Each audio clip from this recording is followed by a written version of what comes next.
Bonjour et bienvenue dans ce podcast de développement équestre. Ici, nous partageons une vision holistique de l'équitation, c'est-à-dire dans une approche globale, systémique, considérant les relations de cause à effet du système humain à dos de système équin, pour un perfectionnement à la fois technique et éthique. Je m'appelle Romain Bamaison, j'ai été cavalier professionnel de saut d'obstacles et j'ai eu la chance d'apprendre auprès de grands maîtres de l'équitation. Aujourd'hui, enseignant, coach et sophrologue, j'ai créé la méthode sophroéquitation pour mêler techniques équestres pures et rigoureuses à la sophrologie et au développement personnel. Cette méthode développe un équilibre entre le corps, le mental, les émotions et la technique équestre au service d'une équitation plus harmonieuse, légère et en fonctionnement avec le mouvement.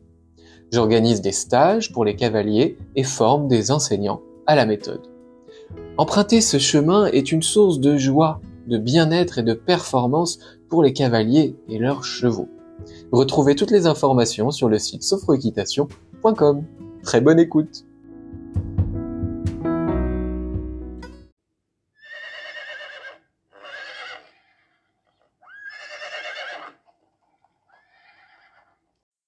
Coucou les équitants et bienvenue sur ce nouvel épisode du podcast Sophroéquitation.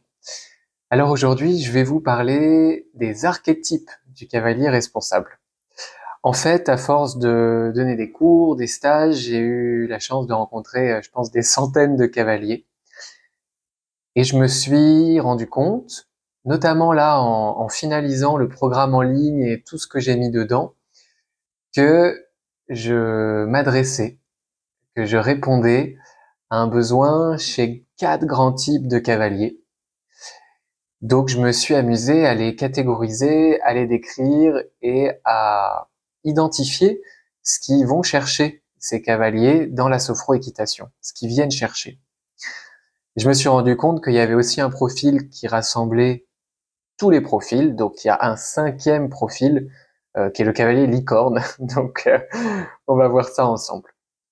Les 4 profils de cavaliers, déjà en introduction, on a le cavalier philosophe, le cavalier perfectionniste, le cavalier empathique et le cavalier spirituel.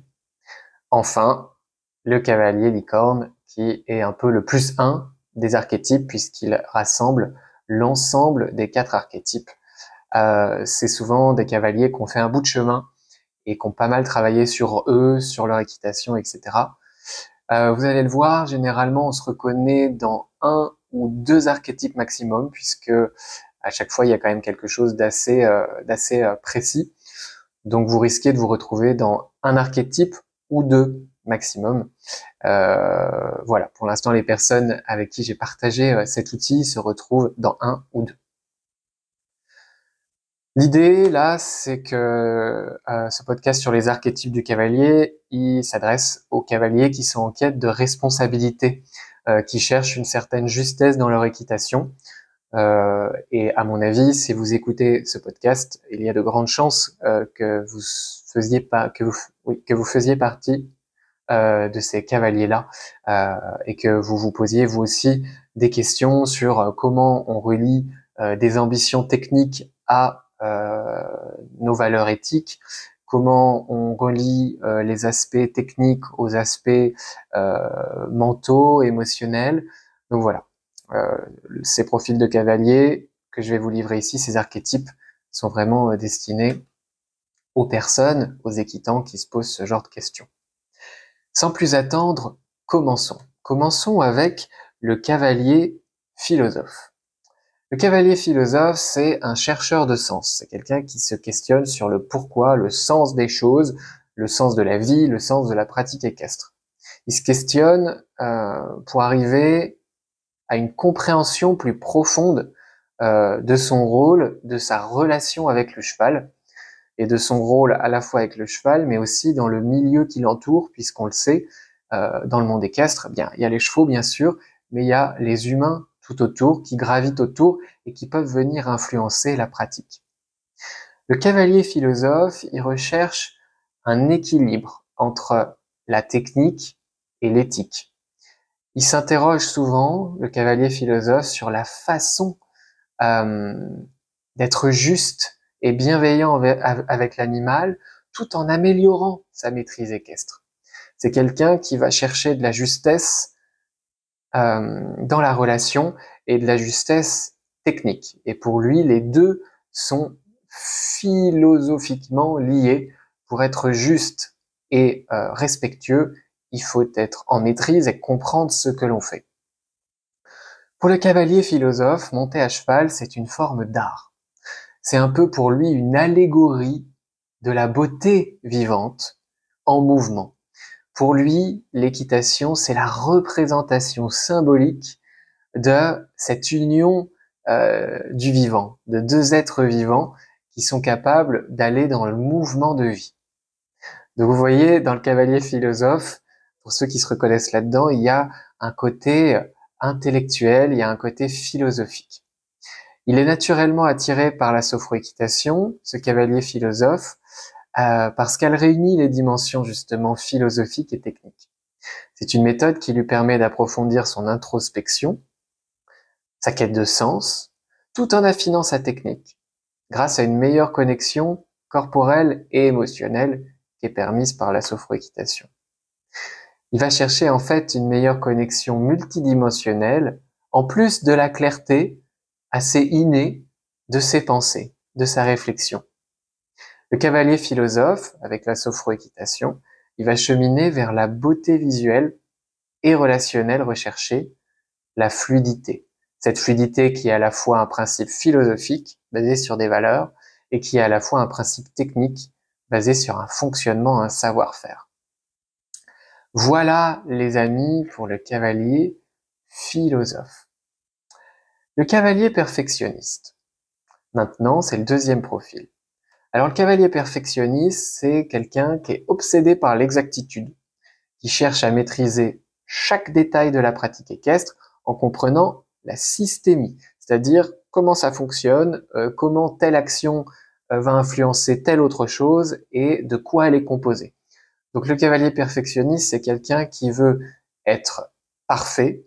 Donc parfois ça peut être gênant parce que les cavaliers perfectionnistes ont tendance à ne pas se permettre l'erreur, ont du mal parfois avec le processus naturel d'apprentissage qui inclut de l'imparfait avant de produire un parfait. Donc voilà, il est vraiment obsédé par cette exactitude et l'interdépendance des choses au sens très pragmatique du terme, donc l'aspect systémique de l'équitation. Il étudie souvent la biomécanique du cheval et le fonctionnement du cavalier. Il y a un petit côté un peu scientifique dans le perfectionniste. Et il cherche à optimiser sa posture et l'engagement de ses aides pour une grande fluidité dans le mouvement. Le cavalier responsable perfectionniste, il cherche cette maîtrise, cette exactitude pour la fluidité lui aussi. Rigoureux et méthodique, bien sûr, le cavalier perfectionniste, il va gagner à se connecter aux aspects plus corporels et plus émotionnels de l'équitation pour s'autoriser à laisser faire un peu son feeling sur cette bonne base de connaissances et de rigueur.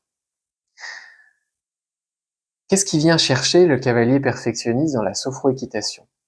Cette méthode, ça lui permet en fait de réconcilier l'exigence technique qu'il a bien avec une approche plus fluide et holistique aussi.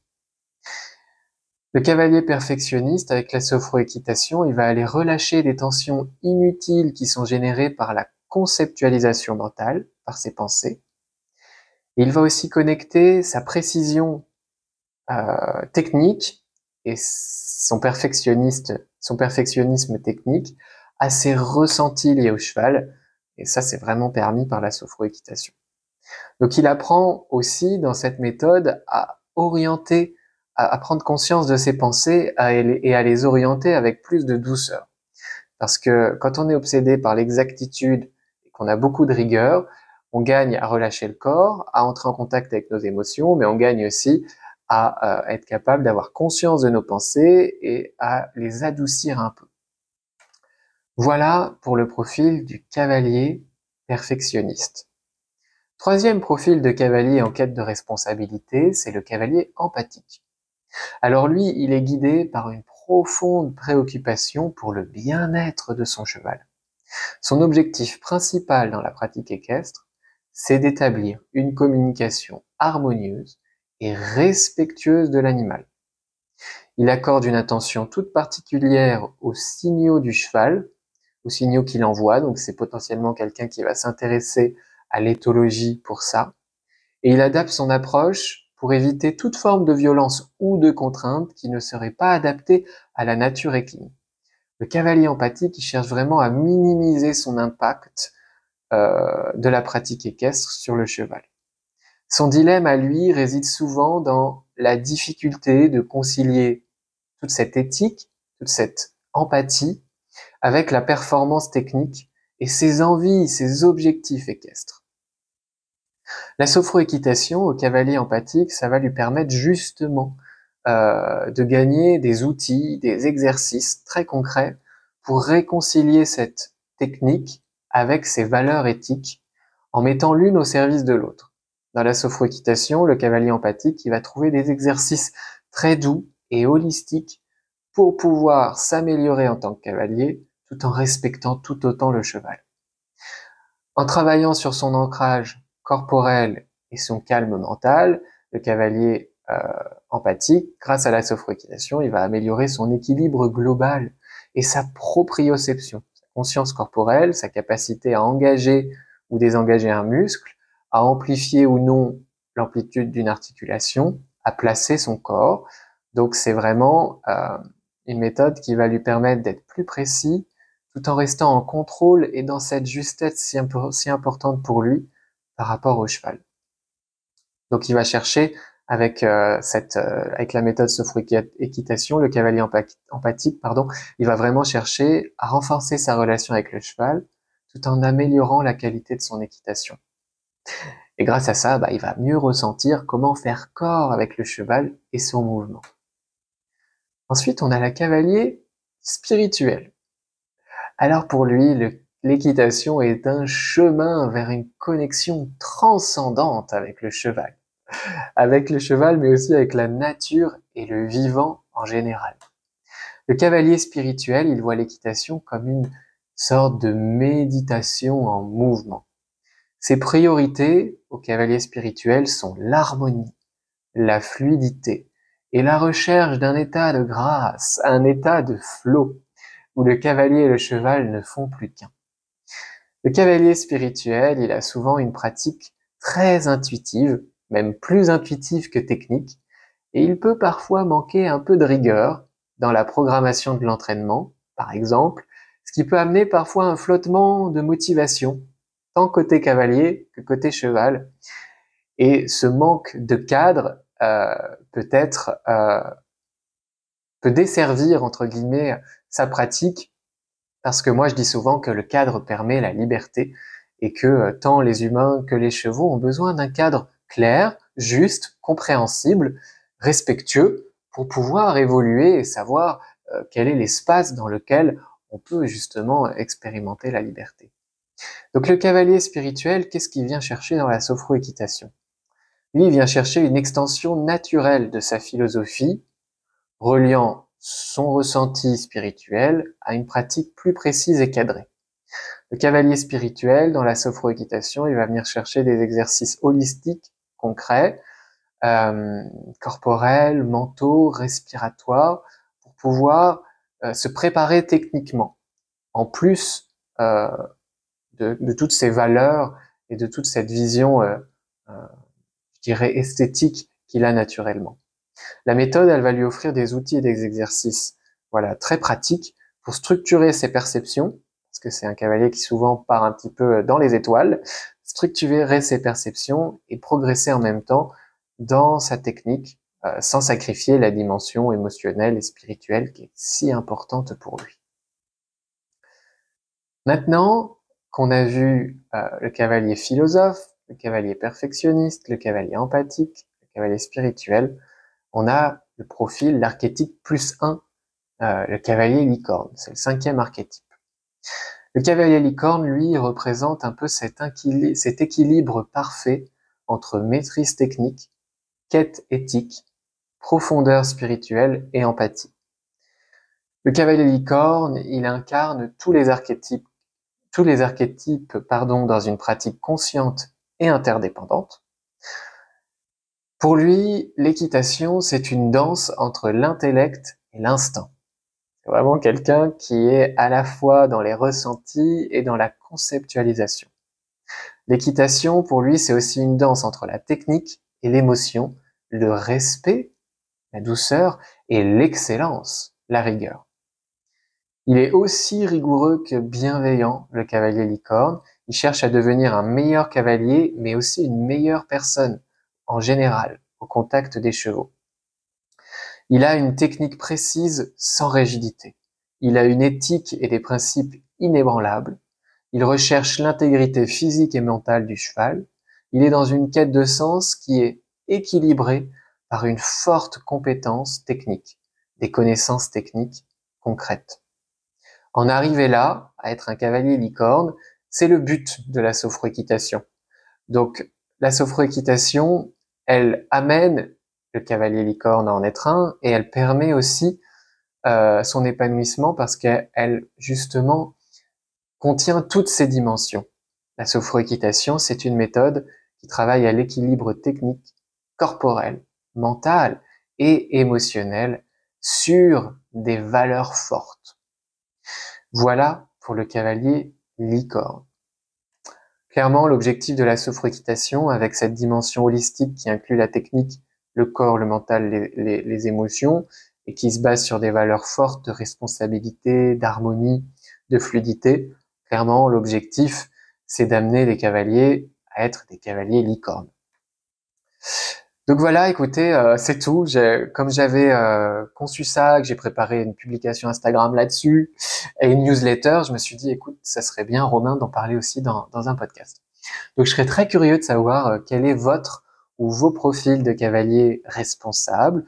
Donc n'hésitez pas, je vous encourage vraiment à mettre un petit commentaire ici dans le podcast ou bien sur Instagram dans le post dédié pour partager votre ou vos profils. Je serais vraiment très heureux de lire et très curieux de savoir, voilà, parmi l'auditoire sophroéquitation, quel genre d'archétype, de profil de cavalier on a. Maintenant, bientôt, au moment où j'enregistre ce podcast, il y a le programme en ligne sophroéquitation qui va sortir, qui est vraiment un programme qui va accompagner tous ces archétypes de cavaliers en quête de responsabilité, en quête de lien entre ambition technique et valeur éthique, en quête de lien entre rigueur technique et équilibre corporel, mental et émotionnel. Donc dans ce programme qui va sortir le 28 octobre 2024, il y aura 5 modules. Un premier module qui s'intitule Technique équestre académique et holistique, où vous allez reparcourir toutes les bases de l'équitation, plus l'engagement des aides subtiles comme la pensée, la respiration, qui est vraiment une aide naturelle à part entière, et le contrôle musculaire articulaire, en plus de toutes les bases qu'on va reparcourir. Deuxième module, c'est pour les cavaliers d'obstacles, qui s'intitule La fluidité à l'obstacle, où il y a de la technique, de la position, du fonctionnement et de la technique sur le saut et dans l'enchaînement d'obstacles. Ensuite, le module 3, ce sont les relaxations dynamiques de sophrologie. Vous en avez une trentaine, donc c'est tous les exercices en mouvement de sophrologie qui sont synchronisés à la respiration et à la visualisation et qui permettent une préparation à la fois technique, corporelle, mentale et émotionnelle. Ils sont classifiés, je les ai décrits. Donc voilà, vous aurez vraiment de quoi vous préparer mentalement et techniquement à être un bon cavalier responsable qui fonctionne. Ensuite, le quatrième module, c'est les sophronisations de sophrologie. Donc là, vous avez en fait 27 méditations guidées à but équestre et à but précis qui sont variées. On a vraiment de la déprogrammation mentale émotionnelle, de la programmation mentale émotionnelle, de la programmation technique, de la préparation mentale d'un événement, préparation de la réussite. On a aussi des choses en lien avec l'hygiène, comme le sommeil, etc. Donc il y a vraiment un programme varié. Toutes ces méditations sont téléchargeables d'ailleurs. Vous pourrez les garder à vie. Et le dernier module, module 5, c'est le développement personnel du cavalier et l'état d'esprit d'excellence. On va aborder plein de sujets sous le prisme de la pratique équestre. Donc on va de l'histoire des humains et des chevaux en passant par l'ego, les biais cognitifs, la gestion des réussites et des échecs, la communication non violente, l'empathie, l'intelligence émotionnelle avec les humains, avec les chevaux, etc. Donc c'est assez riche aussi. À chaque fois, quasiment, vous avez un exercice en PDF à télécharger, un exercice d'introspection et de développement équestre. Donc voilà, les amis, si vous vous reconnaissez dans un de ces archétypes ou plusieurs, je pense que ce programme en ligne peut vraiment vous accompagner vers votre épanouissement technique, philosophique, mental, émotionnel, c'est clair.